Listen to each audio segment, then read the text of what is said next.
Welcome to Wendy's Mysterious Trains. Come on in, sit by the fire, and get ready for a journey you won't soon forget.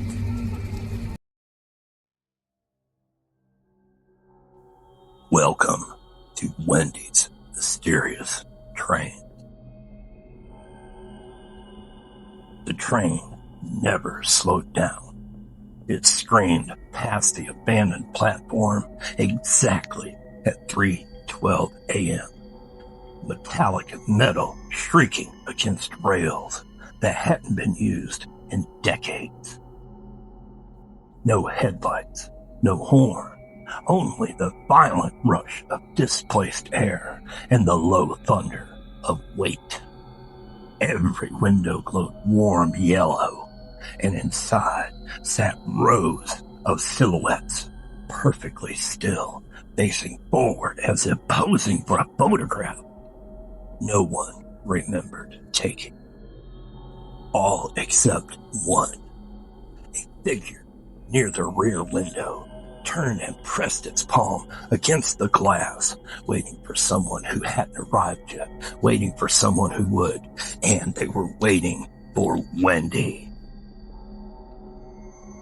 Wendy first noticed the tracks on a Tuesday evening while carrying groceries across Miller's Field behind her apartment complex. Grass there always grew uneven and wet. But that day, it parted around two shiny steel rails, as clean as if they'd been laid that morning. She stopped, confused, because the town hadn't had a train line since before she was born. The depot had been demolished in the late 80s after the freight company folded and the land sold twice since. Yet the rails looked freshly polished.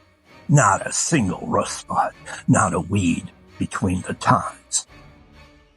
She stood listening longer than she meant to, and in the quiet, she heard a faint ticking, a metallic metal cooling after great heat, as though something enormous had just passed minutes earlier. When she turned around, the field was empty, but the feeling of being watched lingered like a breath against her neck. 3 nights later, she woke at 3:12 a.m. to the distant sound of wheels grinding against the tracks. And at first, she blamed dreams, then plumbing, then trucks on the highway miles away. But the sound repeated the next night, and again the next, always the same, a long approach, a slow stop, and a silence heavy enough to wake her before the noise even began. And finally, she followed it. Barefoot in damp grass, hoodie pulled tight, she crossed Miller's Field towards the rails. Fog hovered low across the ground, dense and strangely unmoving, stopping exactly at the tracks, as if respecting a boundary of some sort, and beyond it stood a wooden platform lit by dim yellow lamps. And a hanging sign swayed. Wendy's Depot, established 1911.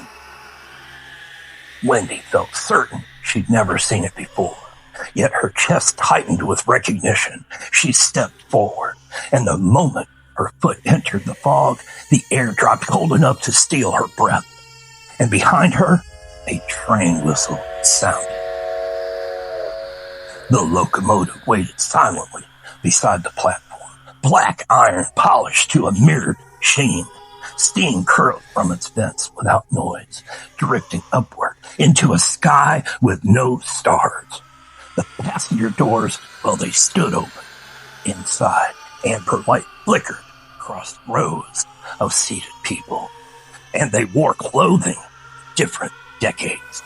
A soldier's uniform, a woman's travel coat from another era, bell-bottom jeans, a child holding a tin airplane, and none moved, none blinked. Their eyes stared forward as though time had stopped only for them. When Wendy stepped onto the train, every head turned toward her at once. And all together, they looked at Wendy and said, "You're late." And the doors slammed shut. Footsteps approached from the rear carriage. Slow, deliberate. A conductor emerged, tall and thin beneath a cap that shadowed his face. His uniform looked stitched from darkness itself, edges dissolving into the dim light. "Ticket, Miss Harper," he said. Her stomach dropped. I don't have one." He reached into her hoodie pocket and produced a yellowed paper stub she had never seen before. "Return, not guaranteed. Departure, 3:12 a.m. Origin, home. Destination, remembered. Issued the day you forgot him." "Forgot who?" The passengers leaned forward slightly. The conductor's voice softened. "You already know." The memory struck her without warning. Her brother Caleb, 7 years old, missing near Miller's Field 20 years ago. Search parties combing the woods, her parents calling his name until their voices broke, police lights washing the trees in blue. No evidence, no answers, eventually no hope. She had stopped going to the field, stopped talking about him, stopped remembering. The conductor watched her carefully. This train carries unfinished departures. Some boarded willingly, some wandered, some were taken, but none arrived.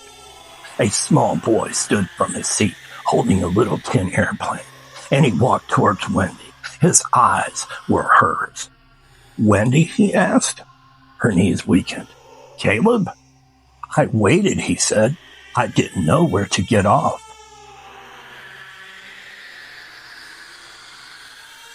The train began moving without any sensation of acceleration.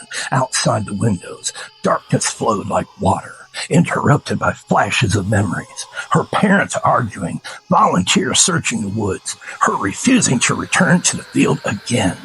Caleb gripped her sleeve. "Can I come home now?" The conductor spoke from somewhere behind them. "One may leave. One must remain. Balance keeps the route."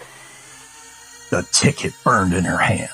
Return, not guaranteed. She knelt to Caleb's height, tears blurring her vision. "You were scared." He nodded. "I should have kept looking," she whispered. "You stopped calling for me," he replied gently. The train slowed as a platform appeared in pale dawn light. The real world, warm and alive beyond its edge. The doors opened and fresh air spilled inside. She guided Caleb toward the exit. He hesitated. "You won't be there." She shook her head. He hugged her, solid and warm for the first time in 20 years. Then she stepped back and watched him walk onto the platform. Color returned to his face. Breath filled his lungs, and he turned toward the sunrise, alive. The door shut, but Wendy remained inside. The train moved again, and years flickered past outside the windows. She watched Caleb grow older in moments she could never share. The conductor stood beside her. "You are the last passenger from this town." "Does it ever stop?" "Yes." "Where?" "When someone waits for you."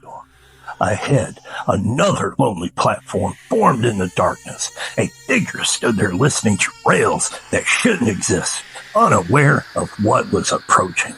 Wendy raised her hand and pressed it against the glass, and waited at 3:12 a.m. for the next arrival.